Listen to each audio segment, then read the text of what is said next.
Bonjour à tous. Pour cet été, je vous propose de revenir sur cette masterclass sur le calcul des variantes à l'aide des coûts forcés. Masterclass qui avait été faite il y a quelques années et que j'ai refaite voilà, parce que je pense qu'elle sera de meilleure qualité. Voilà, pour cette petite quinzaine d'août, on va regarder ça. Merci à tous et puis bon visionnage et à bientôt. Bonsoir à tous, bienvenue dans la masterclass du calcul des variantes à l'aide des coûts forcés. Alors cette masterclass avait déjà été faite, mais je préfère la refaire parce que déjà il y avait un problème de son et puis bon, peut-être que je pourrais apporter des nouvelles choses dans cette idée, dans cette masterclass, pourquoi pas. Donc ici, le calcul des variantes, évidemment, tout le monde connaît, mais comment faire pour bien calculer comme il faut. Donc ici, c'est évidemment, c'est peut-être ce qui est le plus difficile aux échecs, hein, c'est le calcul des variantes. Hein, et puis, on parlera peut-être du calcul lointain aussi, parfois, mais dans la prochaine masterclass, peut-être. En tout cas, peut-être que vous verrez cette masterclass après que l'autre a été faite, mais là c'est pas le cas. Donc ici, évidemment, plus vous allez loin dans le calcul des variantes, et plus vous avez l'avantage sur l'adversaire qui ne va pas forcément faire la même chose, donc vous pourrez faire une meilleure évaluation.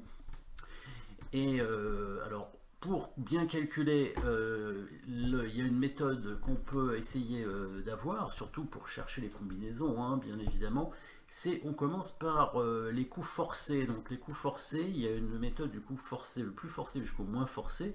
Donc le coup le plus forcé, c'est bien sûr l'échec. Hein, échec au roi, évidemment. Hein, l'échec, donc pourquoi? Parce que ce coup force la réponse de l'adversaire, il doit obligatoirement parer l'échec. Donc soit bouger son roi, soit couvrir, soit prendre la pièce qui fait échec, évidemment. Donc là, il est dans l'obligation de parer la menace. Après, la deuxième menace la plus importante, c'est la menace de mat. La menace de mat, il n'est pas obligé de la parer, hein. Il peut faire lui-même un échec, et nous, on est obligé de parer l'échec. Donc évidemment, s'il fait mat, c'est encore mieux, mais bon. Donc menace de mat, il doit probablement être paré, pas forcément, mais probablement.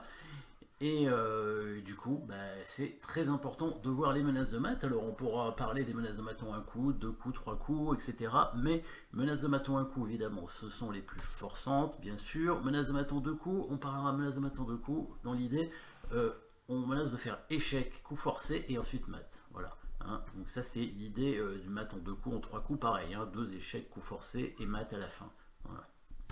Ensuite, on continue dans l'ordre, hein, toujours du coup le plus forcé au coup le moins forcé. Donc la menace de promotion dame, mais ça peut être évidemment aussi l'attaque de la dame.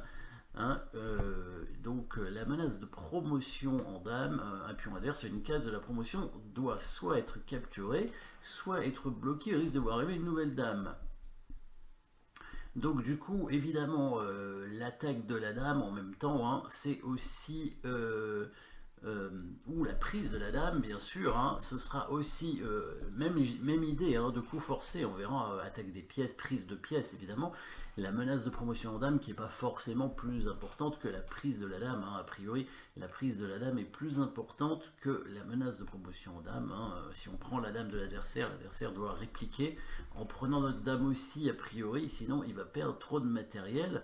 Évidemment, on peut menacer d'aller à une autre promotion, hein, une sous-promotion du coup, hein, tour fou cavalier, mais ça c'est très très rare. Cavalier ça peut arriver, mais c'est rare aussi, et du coup, il y aura de toute façon la menace de faire dame. Si c'est pour faire une promotion cavalier. Évidemment, les prises de pièces, donc commençant par la dame, hein, bien évidemment. La prise de pièces, la prise de la dame doit obligatoirement être reprise, hein, la dame, sinon on aura perdu du matériel. L'attaque des pièces, évidemment l'attaque de la dame, encore une fois, hein, la pièce la plus forte, donc on attaque la dame, et l'adversaire doit normalement soit la bouger, soit prendre la pièce qu'il attaque, soit mettre une pièce entre les deux, évidemment, comme pour le roi, hein, bien sûr. Évidemment, perdre la dame, c'est pas forcément ce qui va obligatoirement gêné dans la position, hein, et s'il fait une menace de mat, il peut donner la dame par exemple, hein, ou alors il peut prendre beaucoup de pièces en échange de la dame, ça peut arriver. Alors évidemment, en commençant par la dame, mais après on continue par la tour, et puis par le fou et le cavalier, et puis à la toute fin, on continuera par le pion, évidemment, le pion qui, ce sera quand même une menace importante, parce que, évidemment, un pion ça peut faire dame à la fin, hein, c'est une promotion finale. Alors, voilà une position intéressante dans laquelle on va essayer de chercher le coup forcé. Le coup forcé, alors il y a un échec dans cette position, évidemment, c'est la dame qui va en D8, mais il y a le fou qui contrôle, donc c'est pas bon. Est-ce qu'il y a une menace de mat?